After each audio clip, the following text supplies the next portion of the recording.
एवं कोचिंग के इस यूट्यूब चैनल पे आपका स्वागत है। इसमें हम लोग देखने वाले हैं फिजिक्स का जो है यह टॉपिक है अवतल दर्पण में सिद्ध करे कि F बराबर R/2 या R बराबर 2F है। यह जो है क्लास 10th का है, ऑप्टिक्स चैप्टर से संबंधित है। यह जो है बोर्ड के दृष्टि से काफी महत्वपूर्ण है। यह जो टॉपिक है, यह जो प्रश्न है, क्वेश्चन है, विद्यार्थियों में अक्सर कंफ्यूजन बनाए रहता है। तो आइए हम इस कंफ्यूजन को आज दूर कर ही देते हैं। तो ध्यान देते हैं तो आप क्या करते हैं इसको अच्छे से समझ जाएंगे। तो देखेंगे सबसे पहले अवतल दर्पण में सिद्ध करना है तो हम लोग को बनाना पड़ेगा पहले पहल अवतल दर्पण। तो चलिए बना लेते हैं हम लोग। यहाँ से हम लोग खींचते हैं एक अवतल दर्पण और जिसका उभरा हुआ भाग क्या रहता है, कलई रहता है। तो हम क्या करेंगे, इसका उभरा हुआ भाग कलई कर लेंगे। लीजिए ये क्या हो गया, कलई हो गया। अब क्या करेंगे हम लोग, एक जो है प्रधान अक्ष खींचेंगे जो दर्पण के जो है एकदम बीचों बीच से क्या होगी, गुजरेगी। दर्पण के बीचों बीच से क्या करेगी, ये गुजर जाएगी। तो ये जो हो गया दर्पण का मध्य बिंदु क्या कहलाता है, पोल कहलाता है। क्या कहलाता है, पोल, यानी हिंदी में हम लोग उसे ध्रुव कहते हैं। अब यहाँ से क्या करेंगे, यहाँ से कुछ दूरी पर हम लोग ले लेते हैं फोकस। तो ये फोकस हो गया और यहाँ ले लेंगे कुछ दूरी पर हम लोग, इतना ही डिस्टेंस पर क्या करेंगे आप, सी ले लेंगे, यानी वक्रता केंद्र हो गया। ये क्या हो गया, वक्रता केंद्र हो गया। तो इस दर्पण का नामकरण करते हैं, माना कि ये दर्पण एम डैश है। क्या है, एम डैश है। इस दर्पण का नामकरण कर लिया हमने। यहाँ से देखेंगे कि माना कि कोई किरण है ए बी, माना कि कोई किरण है ए और यहाँ पे आ गया तो हो गया बी। माना कि कोई किरण ए बी है जो प्रधान अक्ष के समानांतर जाती है और अवतल दर्पण से टकराने के बाद कहाँ से लौटती है, तो फोकस से होकर वो गुजरती है।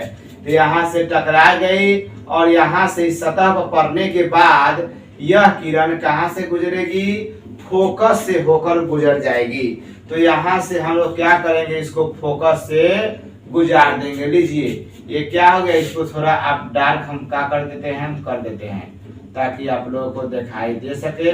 आप स्केल का सहारा लेकर आप क्या कर सकते हैं, बना सकते हैं। तो लीजिए ये क्या हो गया, फोकस से गुजर गया। अब क्या करेंगे हम लोग, इस सी से जो है बी को मिला देंगे। इस सी से बी को क्या कर देंगे, डॉटेड लाइन से हम लोग मिला देंगे। तो लीजिए हमने क्या किया, इसको मिला दिया। दरअसल यह सी जो है बिंदु बी पर एक नॉर्मल अभिलंब का काम करती है। तो बिंदु बी पर जो है सी बी क्या हो जाएगी, लंब भी बन जाएगी। यहाँ पे जो है परावर्तन का जो है नियम लागू हो जाएगा। तो यहाँ देखेंगे आने वाली किरण को हम लोग क्या कहते हैं, तो ये जो हो गया आपतित किरण और अभिलंब के साथ बना कोण क्या कहलाता है, आपतन कोण। तो कोण आई से डिनोट कर दिए यहाँ से इसको, और परावर्तित किरण और अभिलंब के समय बना कोण क्या हो गया, परावर्तन कोण हो गया। यानी आपतन कोण, परावर्तन कोण यहाँ पे शो हो गया। तो अब हम लोग क्या करेंगे, कुछ लैंग्वेज का प्रयोग करेंगे ताकि ये जो है आपको अक्सर जो है 5 नंबर में पूछे जाते हैं, वहां पे आपको कुछ लैंग्वेज का प्रयोग करना पड़ता है। तो चलिए लिख लेते हैं हम लोग, माना कि एम डैश एक अवतल दर्पण है, एक अवतल दर्पण है जिसमें P क्या हो जाएगा, P ध्रुव, P क्या हो जाएगा, P ध्रुव, कॉमा देकर लिख लेंगे हम लोग। उसके बाद क्या कहेंगे इसका, F फोकस, F क्या आ जाएगा, फोकस, तथा C वक्रता केंद्र है।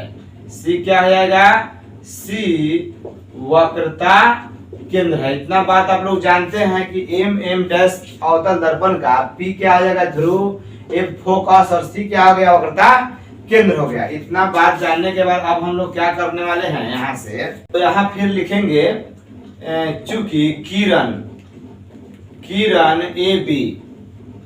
ए बी किसे टकराया है, दर्पण से। तो किरण ए बी दर्पण से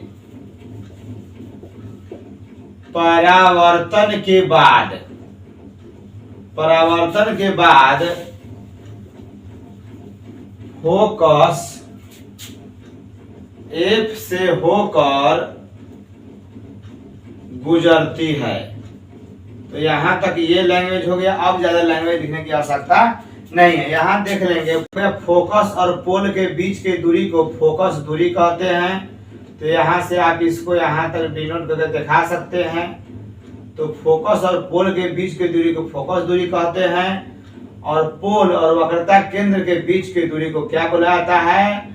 वक्रता त्रिज्या बोला जाता है। क्या बोला जाता है? वक्रता त्रिज्या बोला जाता है। तो यहाँ तक इसको आप क्या कर सकते हैं? दिखा सकते हैं। तो अब क्या करेंगे हम लोग? अब लिखने वाले हैं। लिखिएगा परावर्तन के नियम से। परावर्तन के नियम से, परावर्तन के नियम से क्या क्लिक करने वाले हैं? यहाँ से लिखेंगे ए बी सी, कोण ए बी सी बराबर हो जाएगा कोण सी बी एफ, क्योंकि कोण आई और कोण आर क्या आ जाएगा? बराबर। तो लिखेंगे कोण सी बी एफ। यहाँ देख लेंगे सी बी एफ, समीकरण 1 मानेंगे, समीकरण 1 मानेंगे। फिर आगे चलेंगे यहाँ से। पुनः पुनः एकांतर कोण से, पुनः एकांतर कोण से, पुनः एकांतर कोण से देख लीजिएगा ए बी सी और यहाँ से बी सी एफ बराबर हो जाएगा। तो ये कोण आई है, तो ये भी क्या हो जाएगा? कोण आई। यहाँ ध्यान देने वाली बात है कि दो रेखा समानांतर है, तीसरी रेखा इसको काट रही है। तो ये वाला कोण और ये वाला कोण क्या कहलाते हैं? एकांतर कोण। फिर उसी प्रकार इधर से ये वाला कोण और ये वाला कोण भी क्या कहलाएगा? एकांतर कोण। हम लोग को जो है ये वाला और ये वाला क्या किए हैं? यूज किए हैं। अतः ये कोण आई है, तो ये भी क्या है? कोण आई। उम्मीद करते हैं इसको समझे होंगे आप। तो यहाँ पे अब क्या हम लोग लिखने वाले हैं? यहाँ से लिखेंगे ए बी सी। तो कोण ए बी सी बराबर हो जाएगा सी, यहाँ से देख लेंगे बी सी एफ। तो कोण हो जाएगा बी सी एफ। तो समीकरण कितना हो गया? 2। समीकरण 2। अब 1 और 2 को तुलना करेंगे। तो लिखेंगे हम लोग समीकरण 1 और 2 से, 1 और 2 से। 1 और 2 में देखिए तो आप कौन कौन मैच कर रहा है? ए बी सी यहाँ भी है और यहाँ भी है। जो जो बराबर हो गया उसको छोड़िए, जो बराबर नहीं है उसको पकड़िए। तो ये वाला कोण और ये वाला कोण क्या हो गया? बच गया। तो लिख देंगे दोनों के कंपैरिजन से हमको मिला है कोण सी बी एफ बराबर कोण बी सी एफ। तो इसको रखिए, खोजिए यहाँ कहाँ मिला। तो सी बी एफ और क्या है? B C F. ये वाला कोण और ये वाला कोण क्या हो गया? बराबर हो गया। तो एक त्रिभुज है बी सी एफ जिसका 2 कोण बराबर हो गया इसके 1 और 2 से। तो हम लोग कहेंगे इसलिए त्रिभुज बी सी एफ एक समद्विबाहु त्रिभुज होगा। एक समद्विबाहु त्रिभुज होगा। जब ये समद्विबाहु त्रिभुज होगा तो 2 भुजा भी बराबर होगा। तो बराबर कोण के सामने वाला भुजा ही बराबर होता है, तो इसमें बराबर हो जाएगा। इसलिए कहेंगे आप बी एफ बराबर सी एफ हो जाएगा, या फिर सी एफ बराबर बी एफ हो जाएगा। तो लिख दीजिए सी एफ बराबर बी एफ। समीकरण इसको मान लीजिए आप 3।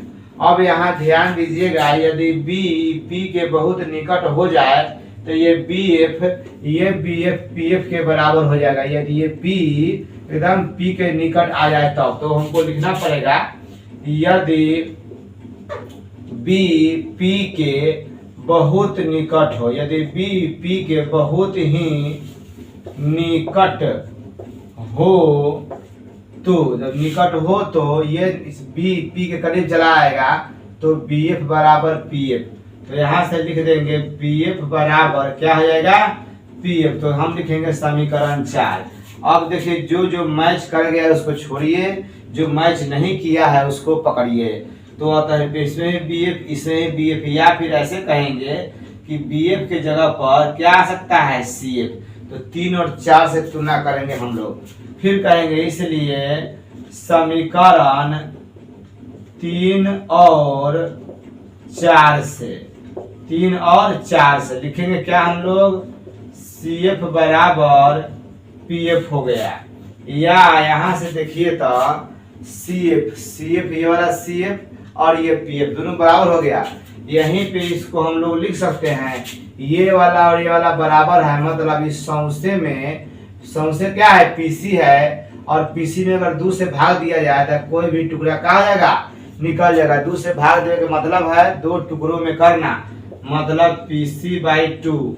या चूंकि CF का कोई स्पेशल नाम नहीं है, PF का नाम है, तो हम सिर्फ क्या पकड़ लेंगे, PF बराबर PC/2।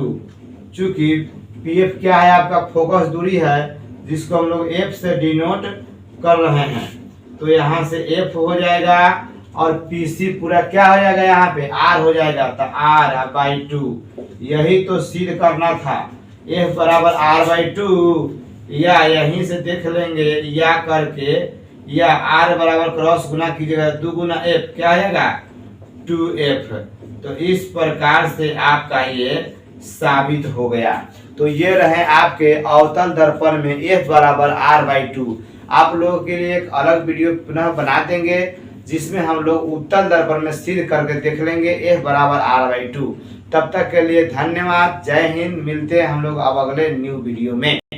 ऐसे ही एजुकेशनल वीडियो के लिए आप हमारे चैनल को सब्सक्राइब कर लें तथा साथ में बेल आइकन भी प्रेस कर लें, जिससे वीडियो जाए सबसे पहले आपके पास।